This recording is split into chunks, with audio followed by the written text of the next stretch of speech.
This is Cashing Out on VSiN, the sports betting network.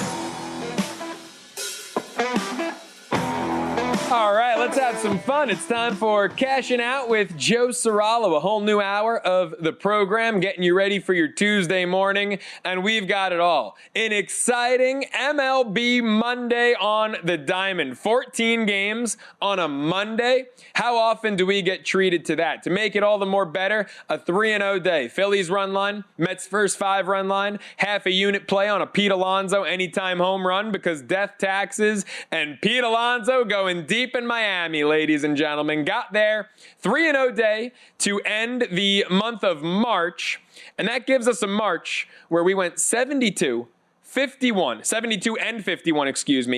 up 20.35 units. First 20 unit month of my life. Glad to share it with you right here on Cashing Out on VSiN, the sports betting network. You want the Google Sheet that's got all my plays? Make sure you follow at @TheJoeCeraulo on Twitter. It's somewhere in my recent tweets. I tweet it out typically about once a week. And make sure you tweet at the show, at @TheJoeCeraulo. Best tweets get shared on air.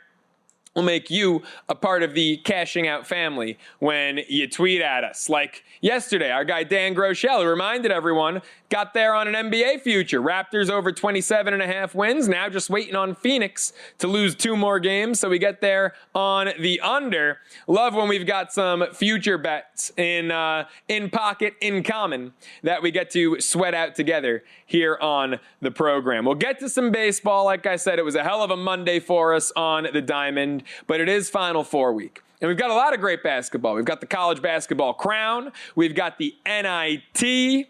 And of course, at the end of the week, the Final Four. We're going to hear from Bruce Pearl shortly on that. We're going to do a little VSiN rewind in a little bit on the college basketball crown drama with the betting market situation there. But let's get to the Final Four first, because we've got betting markets not just for these games. You folks know where I'm at on the games. Placed my first 2 Final Four bets yesterday. Laid 2.5 with the Gators. Went under $136.5. Duke and Houston. 2 of the slowest paced teams in the country. Duke in the high 200s. Houston living around that three something mark out of 364 teams. So went under there, laid 2 and a hook with Florida. And as we look at these NCAA Tournament most outstanding player odds, I got to say, this might be more intriguing to me than taking the Gators to win it all. If you think Florida wins it all, you can get our guy Walter Clayton Jr. 4-1 to be the tournament most outstanding player. Cooper Flagg is sitting there practically even money. It tells you, look, it makes sense. Duke is right around even money. Last I saw, they were plus 10 cents to win the whole thing. Florida's the next shot on the board. And there's more value on Clayton Jr. to get most outstanding player than there is on Florida to win it all. So if you like the Gators, I think that's got to be the move. That absolutely has to be the move if you're in on Florida to win the whole thing. Walter Clayton Jr. has had a sensational run this tournament. And Florida is sitting there at 3-1. So why wouldn't you take him at 4-1, fresh off a 30-piece in that comeback against Texas Tech, where they were down 9 with, 3 minutes to go? They go on the 15-3 run in the final 3 minutes. Clayton, so instrumental in that. Guy couldn't buy a 3 in the first 30 minutes of action, making it rain at the end. So Walter Clayton Jr., 4-1. To me, it's the most intriguing most intriguing bet you can make, most outstanding player. Obviously, Janai Broome at plus 850. If you think Auburn is going to beat Florida, if you're on the other side of me here, if you think Auburn's going to win it all, Broome is the guy. And remember, this is the tournament. This is not just a finals MVP award. This is tournament most outstanding player. That Broome performance coming back from double injuries against Michigan State, that is going to weigh in to the mind of voters with this award. So if you think Auburn wins it all, Broome is sitting there with a fat number, plus 850. Houston, Cryer, understandably so, 8-1, the favorite among the Cougars. Milos Uzan, 20-1. Jawan Roberts, 22-1. Emmanuel Sharp, 25-1. Houston's got 4 guys out of the 9 shortest odds out there. 2 Gators, 2 Tigers, Cooper Flag, and 4 Houston Cougars. So I would stay away from betting any Cougar player. I would, if anything, take Houston. If you like Houston to win it all, well, you can get a good price, 4-1. I would go that route. But if you like Florida, I'd go the Walter Clayton route. I think it's just the better bet. If you like Auburn, instead of 5-1 with the Tigers, you go Broom plus 850. Let's hear from Bruce Pearl on his star player's performance against Sparty. Johni Broome stepped up again. Just keep doubting him and keep thinking that he's not going to be able to get to another gear. And one of the reasons why I'm on him and my son Steven's on him pretty good is because I know what he's capable of. I know what he's capable of. And he talk about delivering again at the biggest moments. Yeah, that was the biggest moment. And without Broome, Auburn did not have much going. And that is why I think this is the end of the road for Auburn. Now, admittedly, I thought the Elite Eight was the end of the road. I thought Sparty would take care of business. They couldn't throw a rock into the ocean. That was an embarrassing shooting performance by Michigan State. And I said it yesterday, and I'll reiterate. I believe firmly that Sparty did more to beat themselves in that game than Auburn did to beat Michigan State. I mean, they were just rushing shots, chucking up bricks. 3 of their first, 17 from beyond the arc. Sure, they hit a few late. I mean, I don't want to hear about Jordan Akins. 15 points, my rear end. You got 10 of them in the final couple of minutes when they were down double digits. He stunk. I don't want to rag on a college kid too hard, but Akins stunk for the first 36 minutes. Off-balance shots, rushed threes. Got this weird form thing like he's fading away when he's wide open and should be leaning into his shot. Terrible. Not finishing at the rim. That was Sparty all year. Look, they were not a good three-point shooting team all year, but they could finish at the rim better than anyone, and they didn't. And I think they beat themselves more than Auburn beat them. So you look at the NCAA championship finalists and the odds now that we have out there for matchups, not just to win, but we've got matchup odds. Understandably so, Duke, Florida, short shot on the board, plus $1.35. It makes sense. Duke, Auburn is sitting there just longer than 2-1, plus 210, plus 220, depending where you shop. Florida, Houston intrigues the hell out of me. You can get this if you look around at 4-1. And then Auburn, Houston, 5-1. I'm seeing up to plus 550. But let's talk about Florida, Houston. You can get this, like I said, right around 4-1. I have more conviction. Now, let's just talk money line here. Just talk straight up to win. I have more conviction that the Gators, who are a short 2.5-point favorite, beat Auburn than I do that Duke, who is up to about a 5.5-point favorite at some shops, will beat Houston. Think about that. Florida is the shorter shot, laying just 2 and a hook. Yet I'm more confident that they win straight up than Duke, who's laying 5.5, than Duke, who's the favorite. So obviously, it depends how much you're betting because Duke, Florida, plus 135 is not the best price. But man, you get that plus 135. Florida, Houston, 4-1. Florida, Auburn's the early game. If you put something on both, I don't know how big the numbers are you're playing with, but if you put something on both, Florida wins that early game, you're guaranteed a profit. And if Houston wins that late game, you're sitting pretty. Florida, Houston is an intriguing price at 4-1. I think this Cougars team could do it. They have to dictate the tempo. They have to dictate the pace. I'm not going to bet them, admittedly, money line. I can't get there.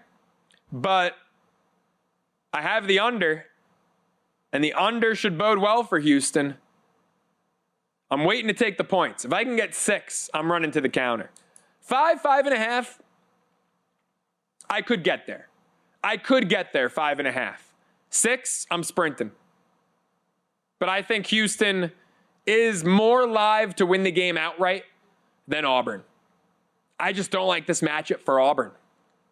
I don't think their guards compare to Florida. You look at the game Florida just turned in, more well-rounded, more balanced scoring against Texas Tech. They won on the glass, too. Bigs didn't provide a whole lot of offense. That was an issue I had. I thought Florida's bigs, Condon, I thought going up was soft. Texas Tech was definitely imposing on defense. It's why they were up 9 in the position they were in the closing minutes. But, Broom and Caldwell, will they have the same effect? It's possible. They're imposing figures on the defensive side of the ball. Offensively, who from Auburn's going to step up? Pettiford did not have a good game, and I love Tahad Pettiford. Terrific sixth man. Denver Jones didn't want the ball in his hands. Denver Jones did not have a good game. Miles Kelly did not have a good game. Caldwell, like I said, he's imposing on defense. Doesn't add a whole lot offensively. Baker Mazzara shot terribly. You look at this Auburn team. Everyone not named Janai Broom shot terribly. Florida's just so much deeper offensively in terms of guys with scoring prowess. I'd venture to say Auburn's more athletic. Auburn's got the best player on the court, although Walter Clayton Jr. is not far behind. But Auburn's got the best player on the court. Florida might have the tournament most outstanding player if they end up cutting down the nets at the end of the day. Florida's got a better outside scoring attack. 7 of 25 from 3 were the Tigers. I mistakenly said 7 of 23. 7 of 25. Now, Florida, they were stone cold early against Texas Tech. It took them a while to get going. But when this team gets going from 3, they're a better three-point shooting team than Auburn. It's how they went to Auburn. Beat them in a true road game. Got to go with the Gators in this spot. 2.5. It's already placed. I can't talk myself into Auburn even if I wanted to. Florida on an off night against Texas Tech was 9 and 24 from 3. Astronomically better than Auburn, and that was an off night. More college hoops. Colby Dant joins us up next, cashing out with Joe Ceraulo.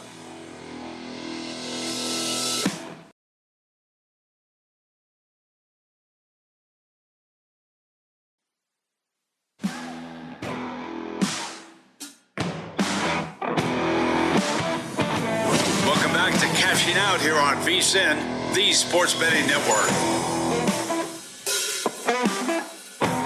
Cashing Out continues with me, Joe Ceraulo, taking you into your Tuesday morning here on the program and its final 4 week. We've been talking about it all show. The last 2 nights, been talking about March Madness nonstop for a month now. Who better to keep the talk going with than our friend, host of the College Experience over on the Sports Gambling Podcast Network, Colby Dant, as we welcome him in via the Progressive Guest Line. Colby, man, you were spot on. We were on opposite sides, Tennessee, Kentucky. Tip my hat to you on that one. What was your biggest takeaway from the Elite Eight games? As obviously we previewed more so, Sweet 16 action. Did get to talk Saturday's Elite Eight. Sunday's games weren't determined yet. What'd you think about the Sunday slate? Sunday slate, I'm mad at myself. I went 3-1, but I took the bait on Tennessee, even though I had Houston winning it in my bracket. I thought Houston looked a little weary against Purdue, and I was like, man, Tennessee's gonna have that crowd. I got cute and I ate it there because Rick Barnes that one, and man, that was over in the first. I feel like first 5 minutes of the game. I was like, okay, we can go. I can go walk the dog now. Yeah, how about? Just in general, I thought it was a pretty considering it's been a chalky tournament. All we want is good games. Yep. Right? All we want is good games. And I think we're going to get them heading into the Final Four. Yeah, I would say when you're looking at a line like 2.5, Florida-Auburn, a rematch between those two. Before we get into the preview, Auburn-Michigan State. And I'm curious what you think on this. Don't just agree with me for the sake of agreeing with me. I really want your opinion. I'm saying that Michigan State beat themselves more than Auburn beat Sparty. I was not impressed with anyone on Auburn aside from Janai Broom. So I'm curious what your take on that and on that game is. Yeah, I took Auburn, and I just thought they're I love Michigan State this year. I really wanted them. I would have been glad to. Out of any of the bets, I would have liked to lose that one if you had me choose. But I just thought Michigan. I thought it was a little bit of both, man. I thought Auburn was just they're so much more athletic. It shows when you watch the game on the court. It just shows every loose ball. I feel like they're grabbing and.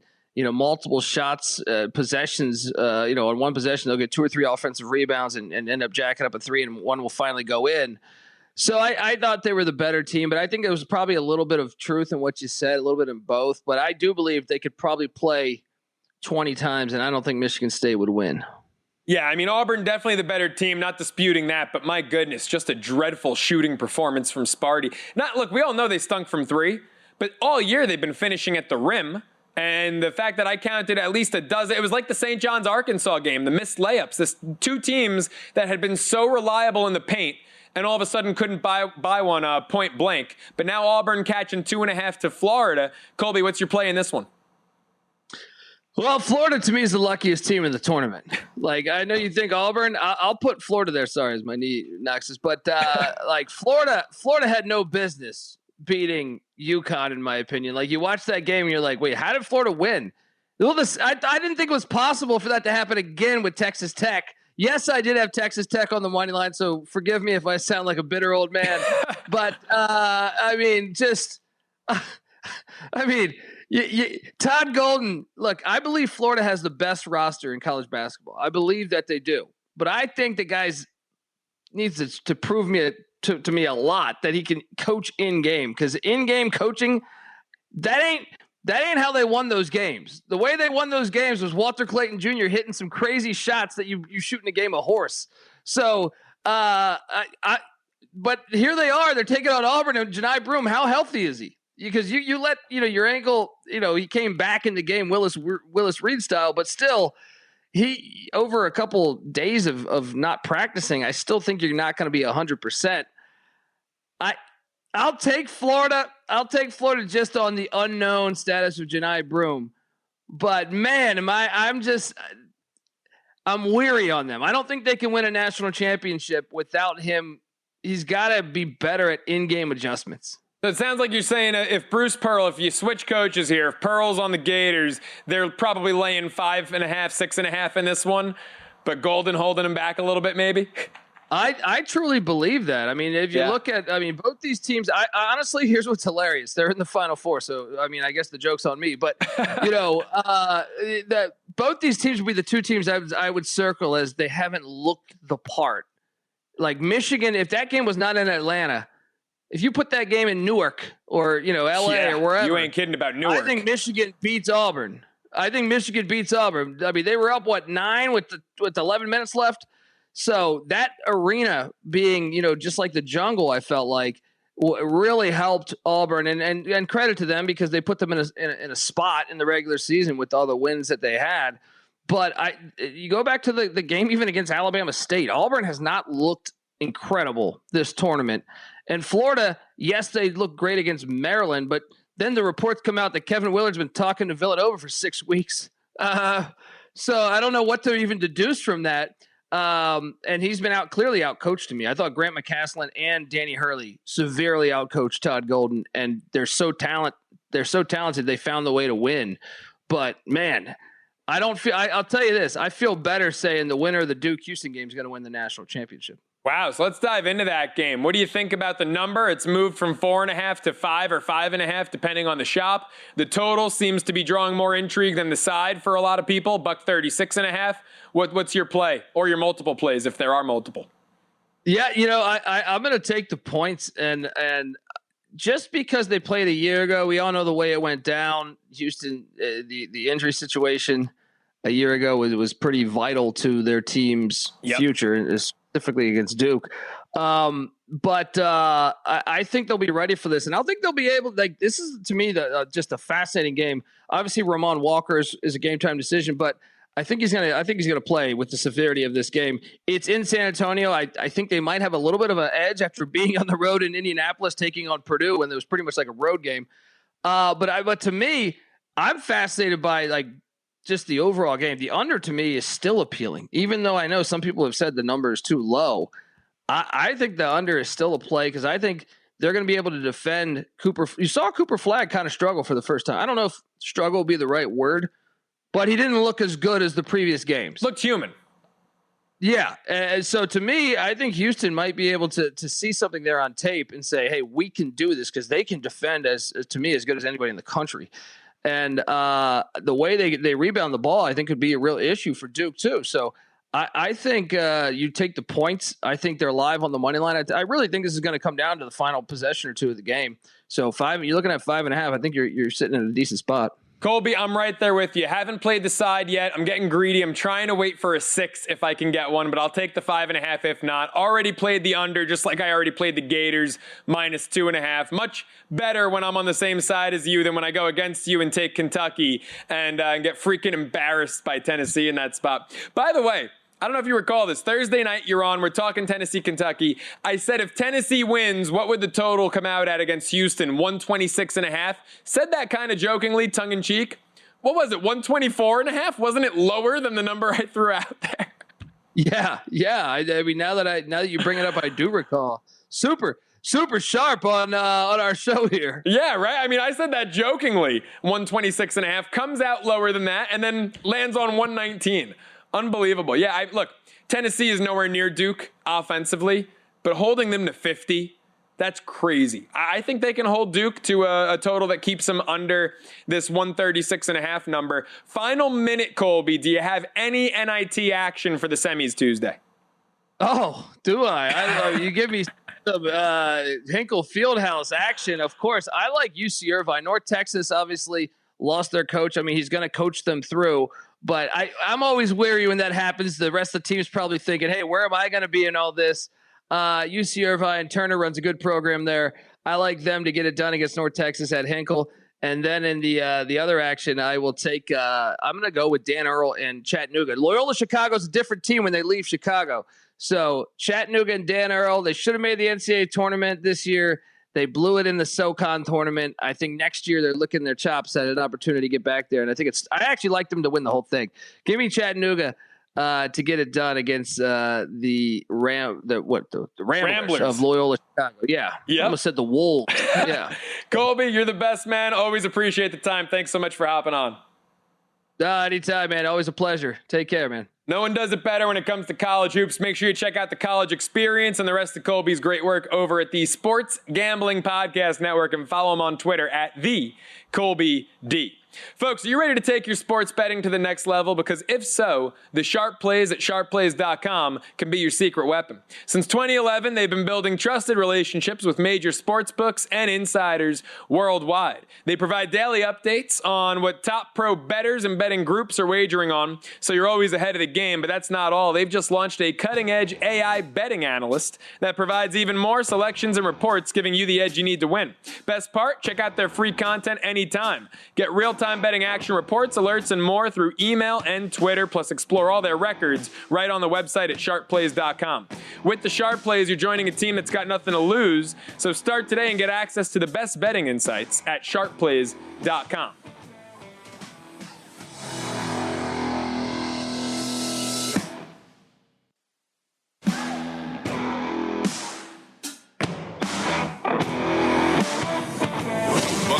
Cashing out here on VSiN, the Sports Betting Network.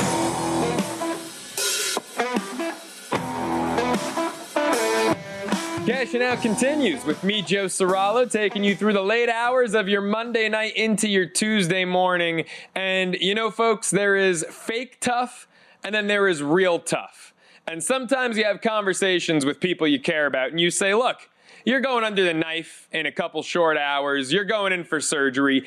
Take the night off. And they insist, no.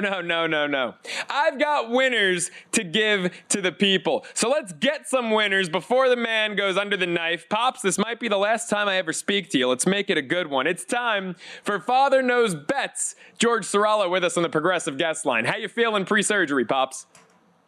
Hi, son. I'm feeling pretty good. The only bad news is for the next couple weeks, I'm having hernia surgery. I just won't be able to carry you like I usually do. Yeah, and here I was thinking that the biggest problem would be you wouldn't be able to pick up as many chicks as you used to. Going under the knife for this hernia surgery. Let's get into some winners, man. Final four is set. I gave you the option to sit the night out, but you said no. The Final Four is set. I've got two can't lose plays I'm giving out. Start off the all-SEC matchup, Florida-Auburn. What do you like? Well, son, I cannot let my fellow degenerate brothers and sisters down. So right here, we've got to go the Gators, -2.5. Auburn really looked great. And I went over all the numbers, and in conference play, the Gators are 16-5. In conference play, Auburn is 8-12. All right. Now, overall, the Gators are 27-11, and Auburn's 20-16-1. But maybe the most important factor is Johnny Broom's elbow injury. Listen, while he was in there, he was giving it a go, but he didn't look good. Okay, I think with a dinged up Broom, the Gators move on. I'm with you, man. I'm with you 1,000% in this one. I ran last night and I placed this Gators laying 2.5. I just think that they are the more impressive team. Now, they've had a couple scares in the tournament, but you look at that Auburn-Michigan State game, I thought Michigan State beat themselves more than Auburn laid one on them. I was not that impressed with Auburn. Broom carried them. Maybe that's how he hurt his elbow, by carrying his team. No one else showed that they can step up if Broom has an off night. And if any team can neutralize him, I think it's Florida. How about Houston-Duke? What's the play there?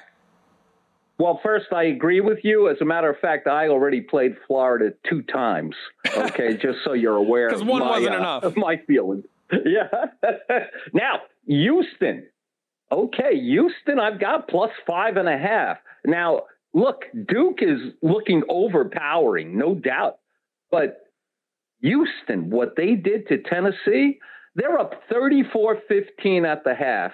And I don't know if you and your viewers watched them march silently through the tunnel to the court at halftime. It reminded me of being in high school, and we used to, before games, Friday before a Saturday game, we do a silent mile. And these guys, no one was smiling, no one was speaking. This team is truly a reflection of Kelvin Sampson. And that kind of toughness, I don't know that they can't overcome this incredible Duke offense. Yeah, that does seem like a very Kelvin Sampson style move. Coming out there silently, straight-faced. It's like when you watch a boxing match and one guy comes out to all the theatrics, and then the guy who comes out, stone-faced and silent, usually 9 times out of 10, ends up kicking the other guy's ass. Let's switch gears. Let's go to the NIT here. UC Irvine, North Texas. What's the play here? I know these are 2 teams that you've liked to bet thus far, so who are you going to continue to ride? I have to tell you that, first off, that UC Irvine, North Texas game, both those teams belonged in the field of 68. I agree. Okay? I don't care who you took out. All right? So I really wanted to pick that stifling defense of North Texas, but the numbers didn't allow it. Okay? On a neutral court, North Texas 3-1, Irvine 3-2. But overall, Irvine 23-13, North Texas 16-14-3. The most important factor was both teams recently played UAB. All right? Now, North Texas lost at home to UAB on March 15th. The other night, Irvine took care of UAB. Now, I had UAB plus 4.5, so I covered. What was that, 81-77? The final there? Yep. Yeah, absolutely. That was a sweat. I mean, I wouldn't say they took care of them. It was an overtime win, but it was certainly a great game. There's a reason this one's practically a pick 'em. Irvine catching 1.5. How about the other game? I've got nothing in that Irvine North Texas game because I think it's just going to be such a close one. But I believe we're on opposite sides here. Chattanooga, Loyola, Chicago. I'll let you reveal which side you're on first. Well, I am on Chattanooga plus 2.5. And you know my theory that when in doubt, take the points. Both these teams are coming in hot as hell. Last 17 games, Loyola Chicago covers 14 out of 17. Last 17 games, Chattanooga covers 13 out of 17. Overall, Chattanooga's got the advantage, 22-13. Loyola overall, 19-16. Based on that, I've got to take those 2.5 points, especially in light of the Chattanooga second half comeback at Bradley. It was an impressive win. Yeah, that was a good win. Bradley was down, one of their best players. Something to keep in mind there.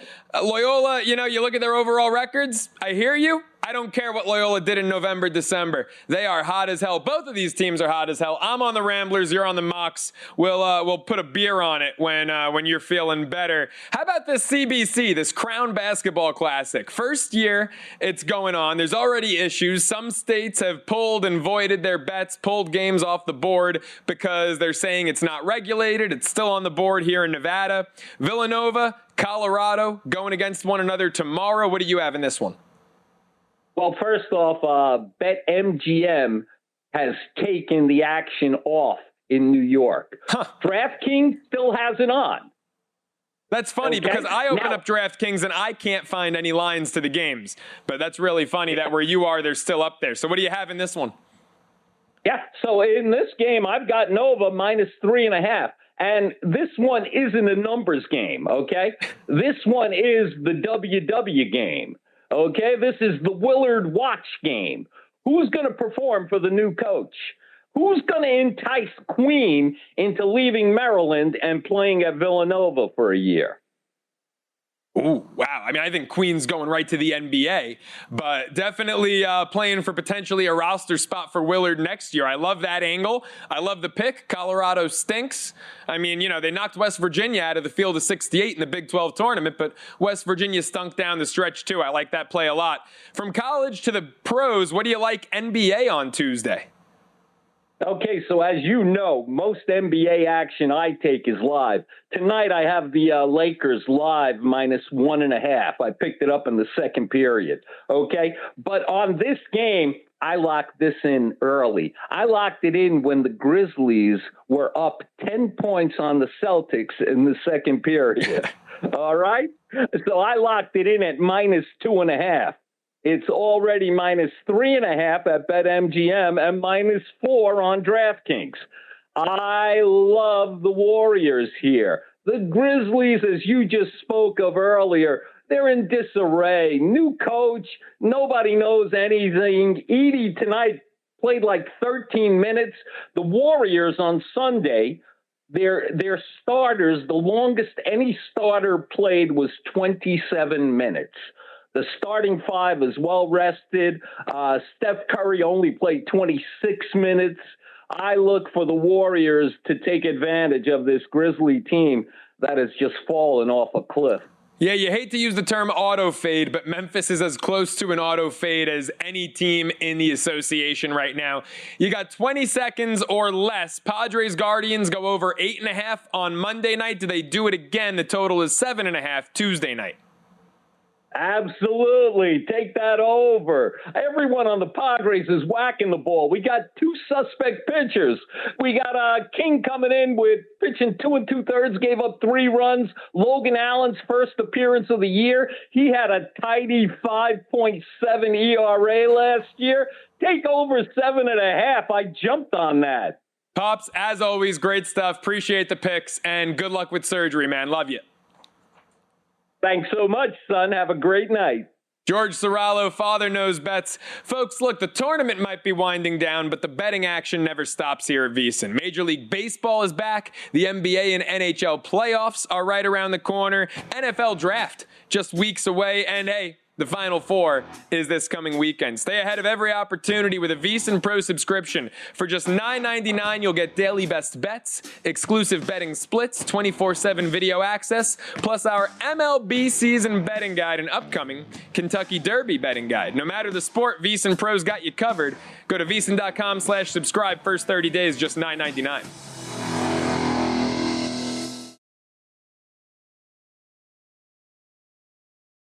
At Arizona State University, we're bringing world-class education from our globally acclaimed faculty to you.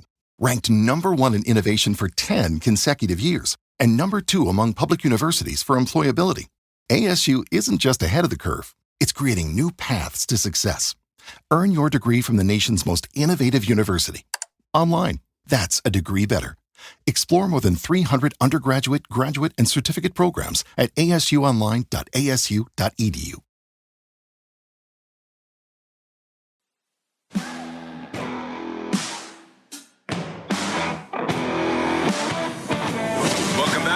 Cashing Out here on VSiN, the Sports Betting Network.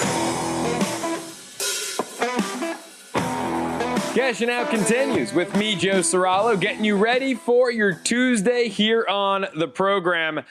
And I'll tell you what, we've got a heck of a slate on the diamond yet again. This is my favorite time of year. Baseball's back. I love these games I'm looking at right now on this Tuesday slate. Could not be more excited for Kodai Senga to get on the bump. Senga versus Alcantara. When healthy, I would say each team's ace, even though it's game 5 for the Mets and it's Senga's first. I don't care. He was pushed back to be the 5th starter. When healthy, he is their ace, at least on this staff, although you can argue for Sean Manaea, certainly, who is currently out. But I can't wait to see what Senga does against the Marlins. I don't believe there are lines up yet in his prop market, although let's take a look and see what we can find. In terms of K props, I mean, I would 5.5. The over is plus 120 at DraftKings. Even at FanDuel, minus 3 cents at Caesars. I'll tell you what, with Senga, you don't know what you're going to get because he missed almost the entirety of last season with an injury. But this guy is intriguing to me in this one. That 5.5 number on the K prop. Last year, I believe he made just one regular season start before coming back for the playoffs. And went 9 Ks against the Braves in 5 1/3. Against the Marlins in his rookie season, where I think in most years he'd have been Rookie of the Year, but Corbin Carroll had an MVP-like rookie season. 8 Ks against the Marlins, 3 Ks, actually had back-to-back starts against them to close the year. Look at that, back-to-back starts against the Marlins to start his career, back-to-back to end the season. 8 Ks, 6 Ks, 3 Ks, 8 Ks. I think Senga, over 5.5 Ks, intrigues the heck out of me at plus money. Let's think on it a little longer. Let's get into the VSiN Daily Morning Bets. We're starting the VSiN Daily Morning Bets with a little NIT action before we take it to the diamond, and I'm doing something very dangerous. I'm going to be a one-man wolf pack here, going up against a terrific panel of guests that we had on Cashing Out on this incredible episode. Going up against Mike Holland from Dr. Roto, Colby Dant from the Sports Gambling Podcast Network, and my father, George Ceraulo, on his Father Knows Bets spot. All 3 of those great college hoops bettors took Chattanooga plus 2.5 against Loyola Chicago. I placed this yesterday. I waited till today to give it out. I'm going Ramblers, laying 2.5. I love this Loyola Chicago team. I've gotten to watch quite a bit of them, being that they're an A-10 team. I'm an A-10 guy. I never like going against all 3 of my guests, the clean sweep on the mocks there. But the Ramblers have covered 11 of their last 13. They are slightly bigger than Chattanooga. Obviously, the Mocs have great guard play. Loyola Chicago, a little better size. That win recently at San Francisco in the NIT spoke volumes to me. Going to San Jose State, getting the win, then going to San Francisco and getting the win before returning home for the Kent State quarterfinal and beating Kent State with relative ease. Not an easy golden flash team. Loyola Chicago was up 20 at one point on them, won it by 10. I think they win the whole NIT. Good proximity, Chicago school. This thing's in Indianapolis, not too far from them. I think that they'll have a good contingency, a good crowd base. And by the way, can we get Sister Jean a win? She's like 105 years old, still kicking. Let's hang an NIT banner for Sister Jean. Give me Loyola Chicago, minus 2.5 in this NIT semifinal game between them and Chattanooga. No action, North Texas, UC Irvine. I think it's going to be a great game. Maybe a slight lean under, but probably not going to get to the counter or anything there. I do, coming off a great 3-0 day betting baseball, Mets first 5 run line, Phillies full game run line, half a unit on Alonso to hit a homer, plus 390. Look, in all fairness, I said play Alonso home run every game of the series. I'm not going to do it the next 2. Got the home run game 1. Will he get another? Maybe. But I cashed out on that ticket, game 1. I've got no need to go back there, games 2 and 3. Plus 390, let's do it. Going to go away from the Mets, although maybe we'll come back to Kodai Senga. But I'm going to talk about the other New York team, the Yankees and their torpedo bats. 36 runs, 3 games against Milwaukee. Well, they're facing a guy who Milwaukee doesn't have, a guy who Milwaukee used to have, a guy who Milwaukee wishes they still had. Corbin Burns and the D-backs coming to the Bronx. And the Yankees have had a day for that momentum to settle down a little bit. And I think Corbin Burns and Arizona come in, and I think they could hand the Yankees their first loss of the year. But my best bet, Arizona first 5, laying 30 cents, minus $1.30. D-backs first 5, money line, so there is that push possibility. If you're feeling really gutsy, you could probably get about even money on a run line play. But it's Corbin Burns versus Will Warren. And for as much as we've seen Austin Wells enjoy that short porch and Aaron Judge enjoy that short porch, I think Josh Naylor's going to love that short porch in right field. Corbin Burns against Yankee hitters, they're 21 for 100 against him. And by the way, that terrible 210 average is actually inflated by Paul Goldschmidt being 10 for 31 against Burns. Different Goldschmidt. Goldschmidt coming off a career worst season. I know he's had a good opening weekend, him and his torpedo bat. I think Corbin Burns has the clear advantage in that matchup. Goldie, by the way, has 2 of their collective 6 extra base hits against Burns. They've got a sub-600 team OPS against him, 34 Ks in those 100 ABs. I love Burns in this matchup. 2 starts against the Yankees last season, went 11 innings, under 15 pitches per inning. His last start, 5 innings. Only reason he got pulled after 5 was it was his final start of the season. Orioles had clinched their wild card spot. They pulled him at 69 pitches to rest him for the playoffs. But the pitch count was economical, and that's why in addition to Arizona first 5 money line minus 130, we're taking Burns over 15.5 outs plus 105. Essentially, will he get a 6th up down? I guess the market is saying he might get yanked after 5. I'm saying nay. I'm saying he goes out there for the 6th. Plus $1.05, 15.5 outs. It's a guy who's no stranger to opening day starts or going deep early in the year. He's a vet. He's been around the block. Give me Burns over 15.5 outs.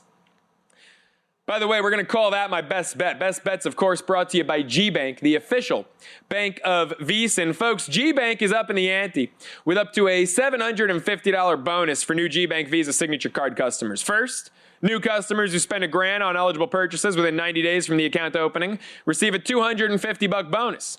Additionally, if you spend $50,000 on gaming and sports app loads within the 30 days of your account opening, you'll receive another $500 bonus. That's potentially a $750 bonus. Apply now, VSiN.com/GBank. That's VSiN.com/GBank. Subject to credit approval. Terms and conditions do apply. Couple more bets we're going to throw in here. We're going to go with a bet on my Mets. Give me Kodai Senga over 5.5 strikeouts at plus, what was the price I saw? Plus 120 at DraftKings, best in the market. Even at FanDuel, minus 3 cents at Caesars. Give me that plus $1.20 K prop for Kodai Senga over 5.5. I know that there's speculation, there's concern. What's Senga going to look like coming back? He was injured most of last year. Well, he came back in the playoffs, and he looked pretty decent. First start, went to 2 innings in Philly, 3 Ks in 2 innings. His lone regular season start against Atlanta, 5 1/3, struck out 9 on 73 pitches. David Peterson just struck out 9 Marlins, game 1 of this series.